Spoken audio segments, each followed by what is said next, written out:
Well, folks, welcome to the Noble Man Podcast. I am Mike Young, and I'm excited to have with us today retired Colonel Art Athens.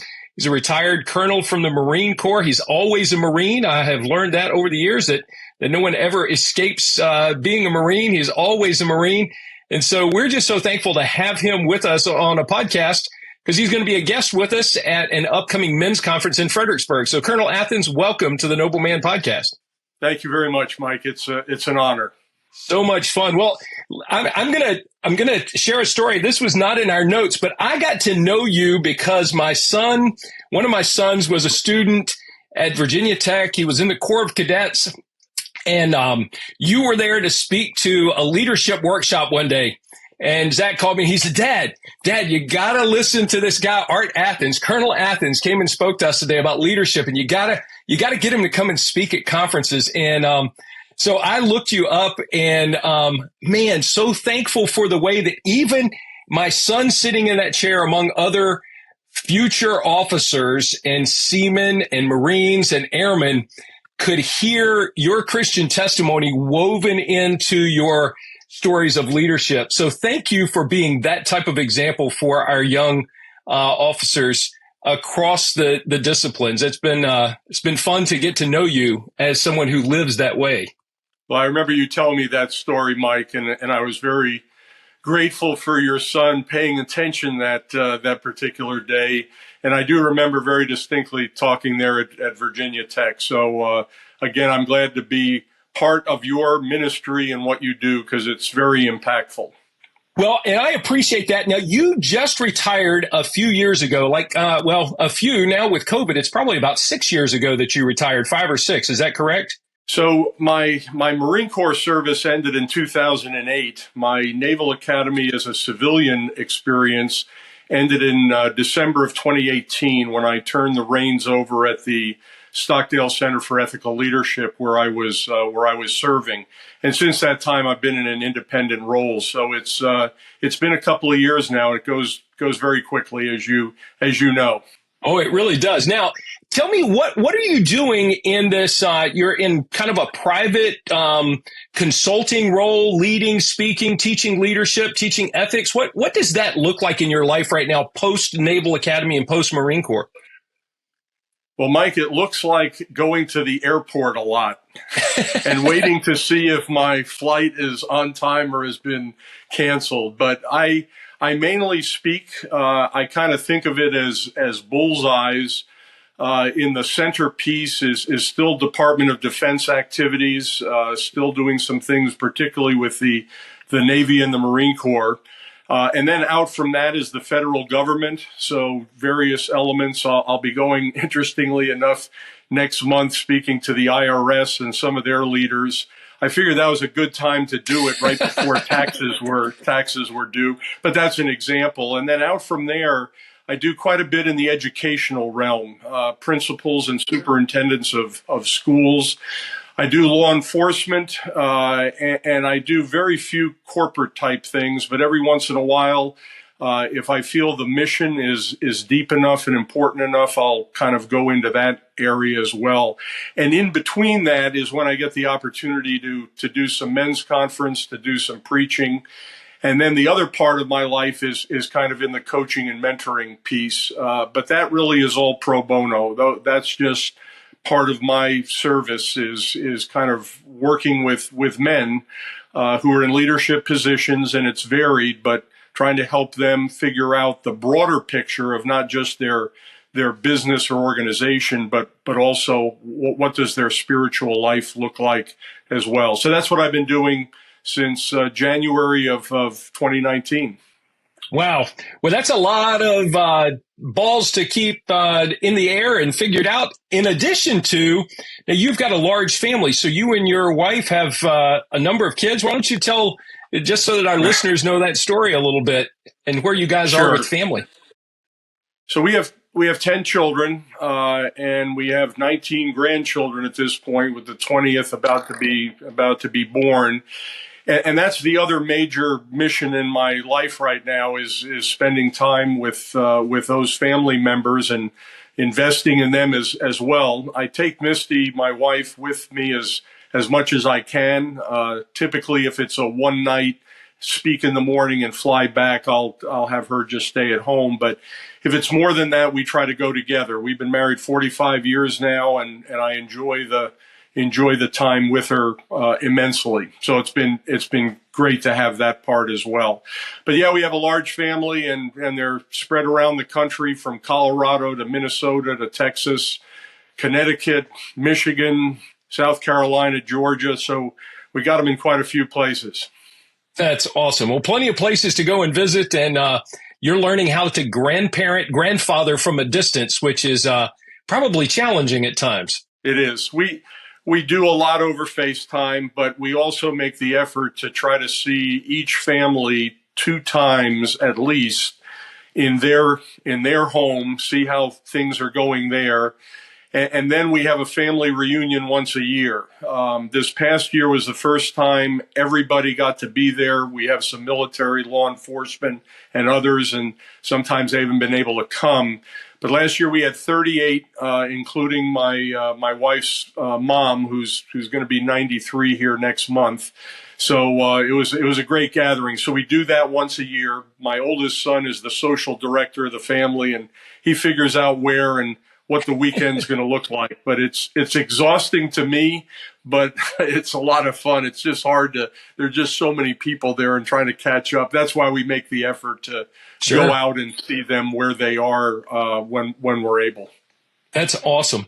Well, I know at the core of this, what drives all of this is not only your desire to teach leadership and be an example of a leader, but you are a man who loves Jesus, who follows Jesus, and who is devoted in everything you do to living by biblical principles. And I'm curious, you've invested in so many. Who discipled Art Athens and showed you the way to walk in it, to get close to Jesus and to have him permeate your life and turn you into this type of leader, this type of husband, this type of father?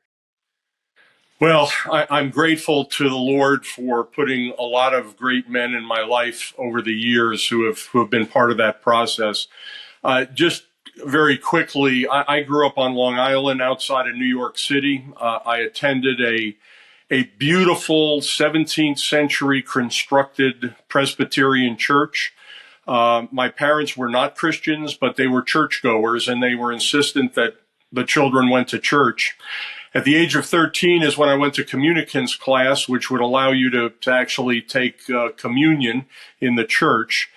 And it typically was just memorizing things, memorizing the books of the Bible, memorizing the Apostles' Creed and the rest. But I was fortunate that Mr. Johnson was an insurance executive who taught the communicants class, who went beyond the standard kind of curriculum and really went to the gospel. I had really never heard the gospel before he presented it. And that's when I committed my life to Christ at the age of 13. And at 15, one of my sisters was in an automobile accident and was killed in that accident. And I really saw that as a sort of a crossroads for me. Was this faith real? And by God's grace, he showed me he was worthy to be trusted, even in tough situations.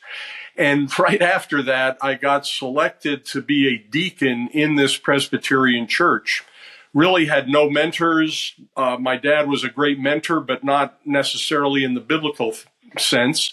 Sure. But a lady in the church, because I had become a deacon, gave me this little blue book, I can still picture it, that had nothing but Bible verses in it. Every day it would have a black bolden set of a Bible verse, and then verses from the Bible connected to it.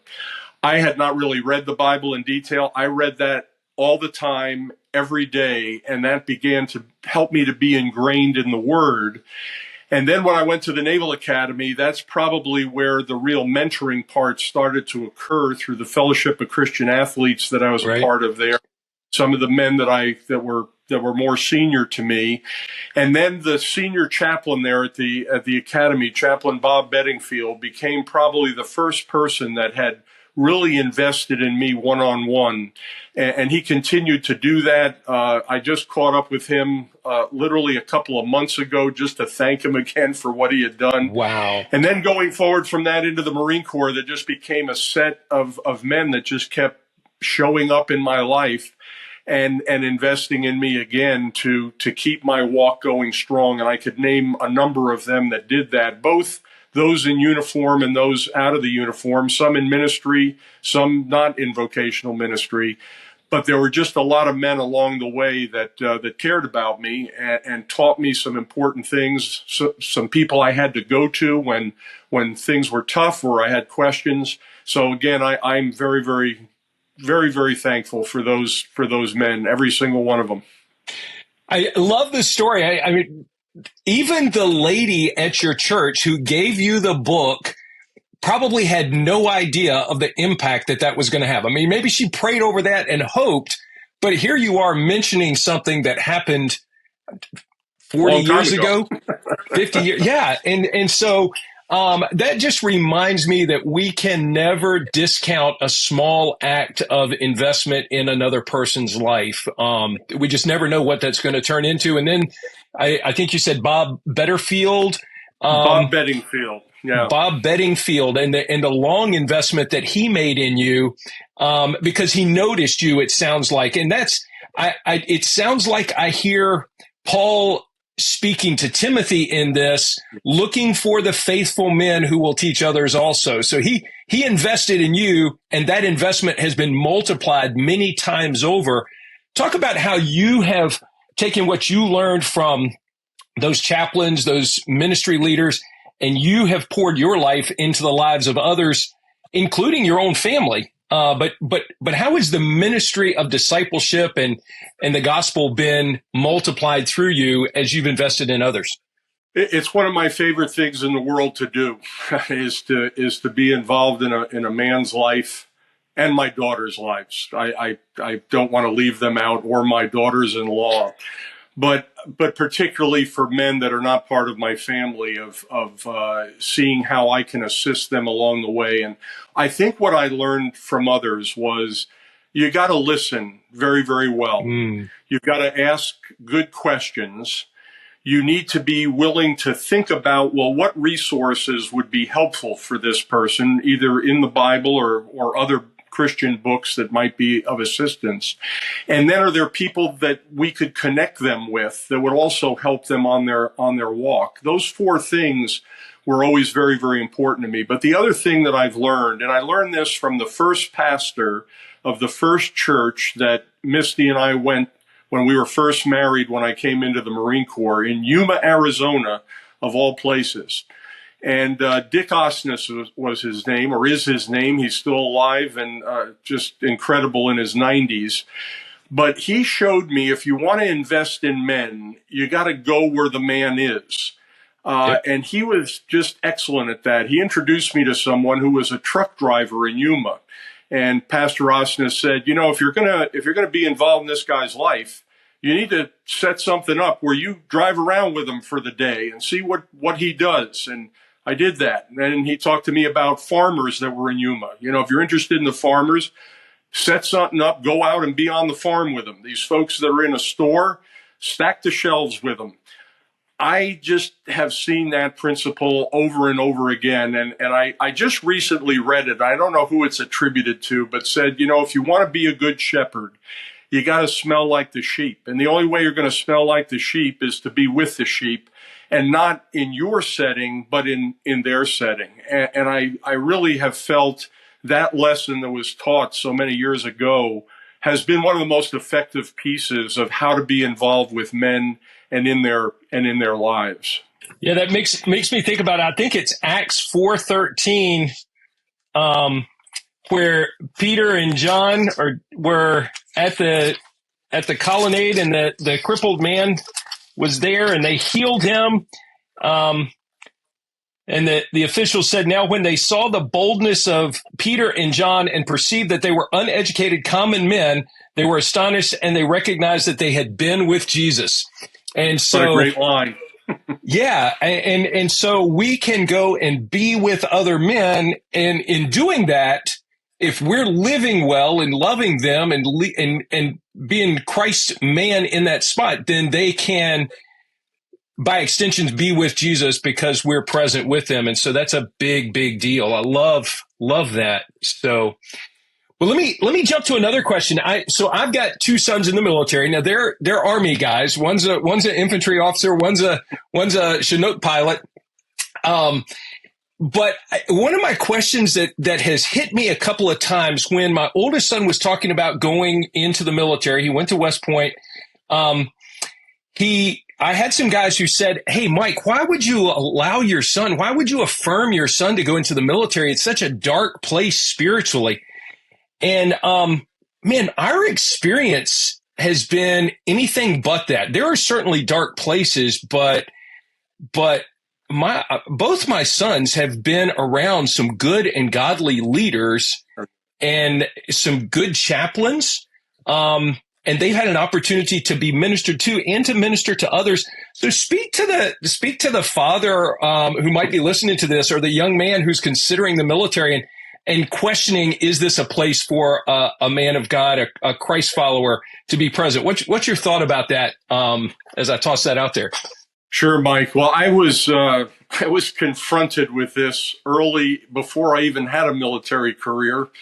I was applying for the Naval Academy, and you have to get a congressional or senatorial, or there are special categories, but for the regular person, you got to get a nomination.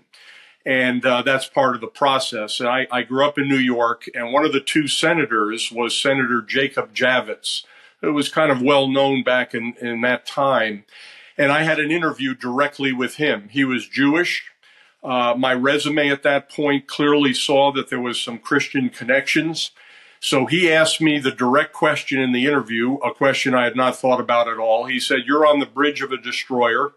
You've been given the order to load this particular gun and shoot to the shore, and you know that the place where those shells are going to land, there's going to be some civilians. Are you going to accept that order or not?"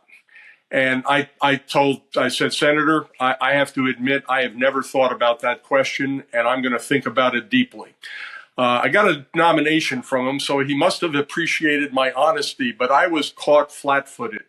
So then I began to really look closely at what the Bible said. I got a hold of a little booklet called "May a Christian Serve in the Military" by General Harrison, who actually was a retired Army general. He had been part of the negotiations at the end of the Korean War. He had a very distinguished career and a very strong Christian.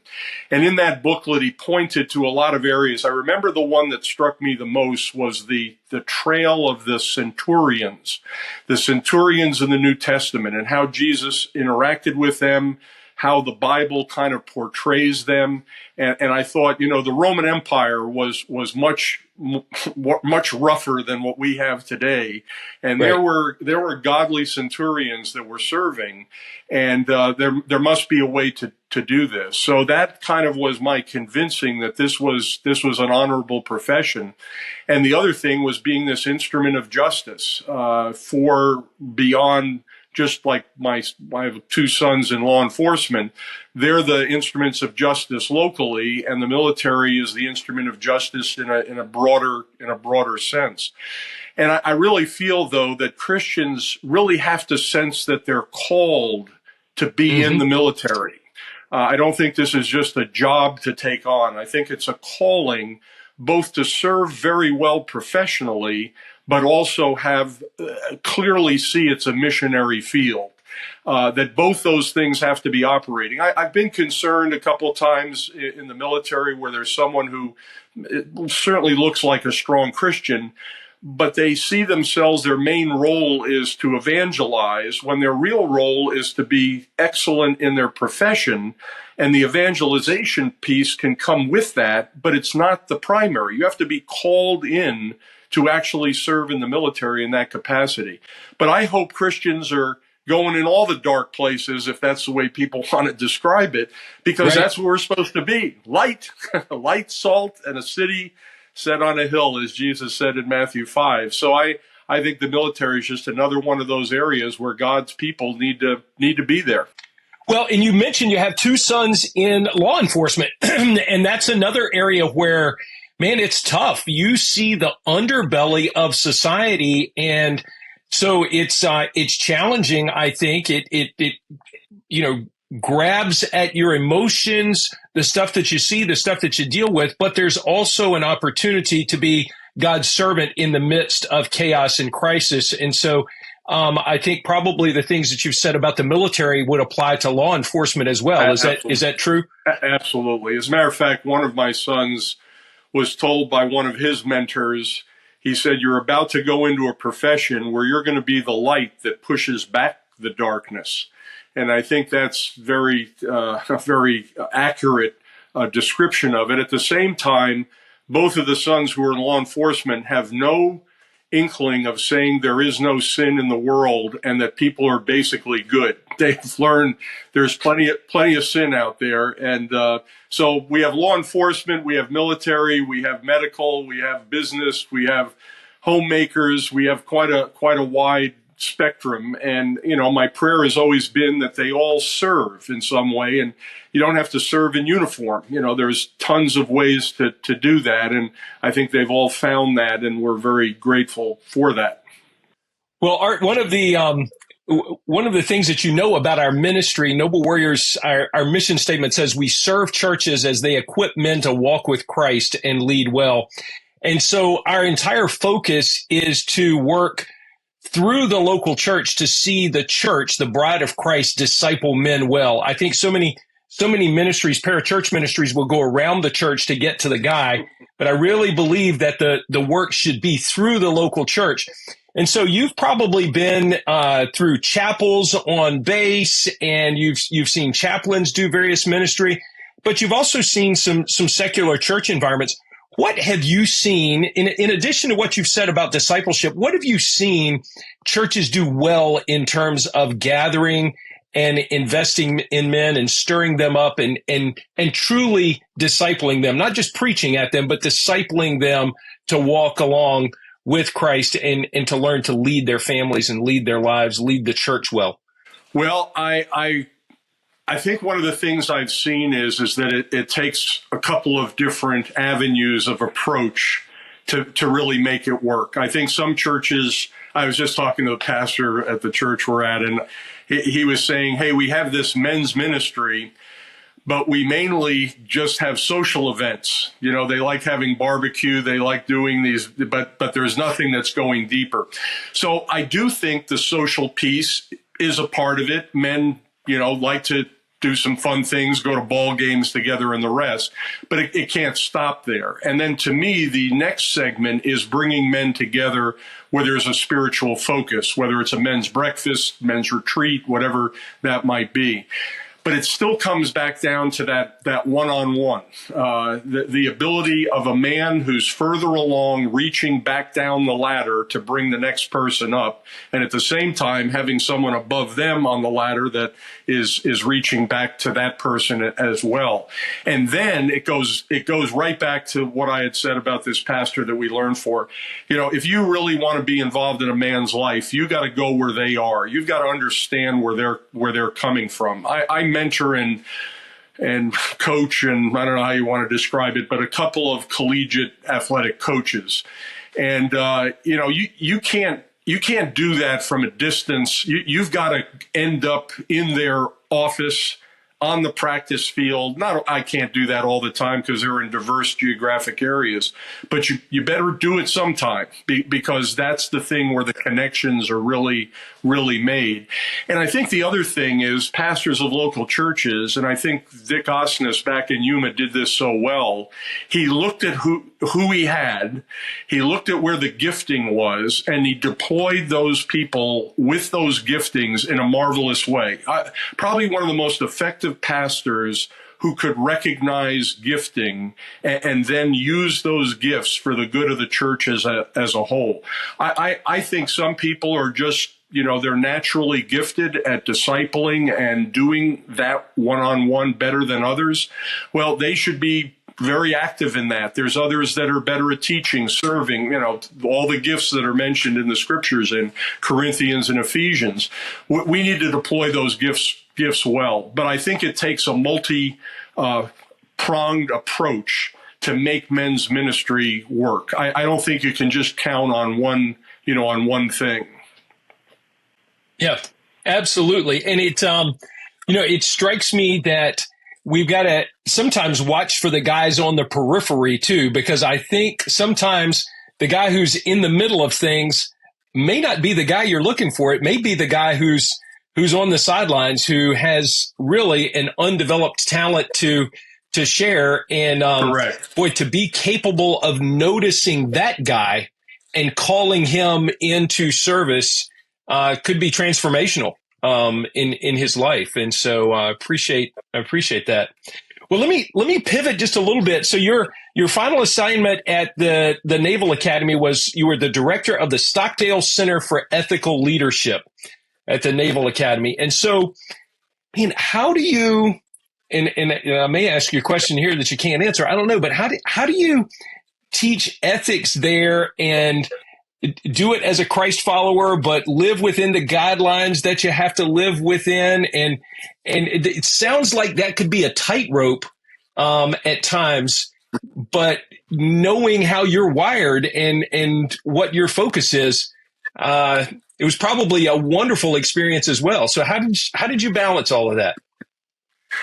Well, Mike, you're right. There are tensions that are going to be in a secular environment, and I think, I think Christians sometimes are looking for a formula, a mathematical formula that will work in these secular environments, and I don't think there's a mathematical formula. I think it really comes down to Matthew 6:33, that we've got to seek first his kingdom and his righteousness, and all these things will be added to us, including how to operate within that kind of environment. And I just find the tougher the secular environment, the more important prayer and Bible study and fellowship and all those become, so that you have the wisdom that God has promised to give. So in a place like the Naval Academy, when ethics is taught, it's really an exposure to the various kinds of ethical thought that is historical, all the way from Aristotle, on. The Naval Academy does include the command, the idea of command from God as well. I mean, it is part of, but it's only one part. It's not the whole segment of how ethics is presented. I'll say that there's a very interesting presentation that was made a number of years ago by Chuck Colson, who's famous for prison fellowship ministry. He was called the hatchet man for President Nixon, and was not a Christian and became a Christian. But he was a graduate of Brown University, and he gave a presentation there, Can the Ivies Teach Ethics? And his conclusion was, actually, you can't, because if you don't agree upon a standard that's unchanging and that is a core set of values, you're going to just confuse people. So I think it's, probably times at the Naval Academy, people were confused by being introduced to all these different ways of thinking about ethics. There are a lot of case studies that are used, but I always look for the opportunity to have those one-on-one discussions, primarily in my own office, with midshipmen that were curious or seemed like they might be interested in something more. And then I also look for speaking opportunities within the Naval Academy that gave me perhaps a little bit more freedom of how I would take biblical principles and use them within a secular setting. So, yes, there was tension, but I look at it as a whole, and I see how God was at work in various ways. And even with some of the faculty members of being able to mentor and invest in their lives as well over the time that I was at the center. So in part, and people always ask, well, what about the latest policies? I mean, this goes back to the military question you had before, these policies that seem out of sync. I still go back to Daniel and Joseph, and I've spoken at some of the conferences about Daniel in particular. Here was a guy who was in a brutal environment. I mean, you think we got it hard with some of the policies. I mean, try being in Babylon and in Persia. But they were given God's grace to operate within that environment and to make a difference. And I always saw that they were my role models, not just at the Stockdale Center, but in all the different places that I was in the Marine Corps and elsewhere, where, it wasn't a Christian school, it wasn't a Christian ministry. How do you live that out? And I think God is the one who provides that guidance on a day-to-day basis of when to speak up, when not to say something, when to pray for someone, when not. And I think anybody who is listening to this and is going to be at the conferences coming up who are not in full-time Christian vocational ministry, that they've got to understand how critical that walk is with the Lord every day. Because if you're missing that, you're going to be off base in those kinds of environments. But when you're walking with him, you can be assured that he is clearly guiding your words and your actions and your thoughts as you do that. So that's how I look back on that experience. I love that. And part of what there's so much to pull out there, but one of the things is you were among those midshipmen, established relationships with them that allow you to have, in some cases, a next level conversation with them and answer other questions that may have been that occurred to them, but they were not able to voice in that particular environment. Sure. And so, again, while we would not call that discipleship or shepherding necessarily, you were among what could be, in that case, future sheep, and you were able to establish a relationship and leverage that relationship for God's good, for kingdom advancement, perhaps, and to bring clarity to them. And so, I think that's what a fantastic example and a reminder to us to invest in those relationships to build credibility and trust for next level conversations. And we can all be doing that wherever we are, as you've already mentioned. So that's huge.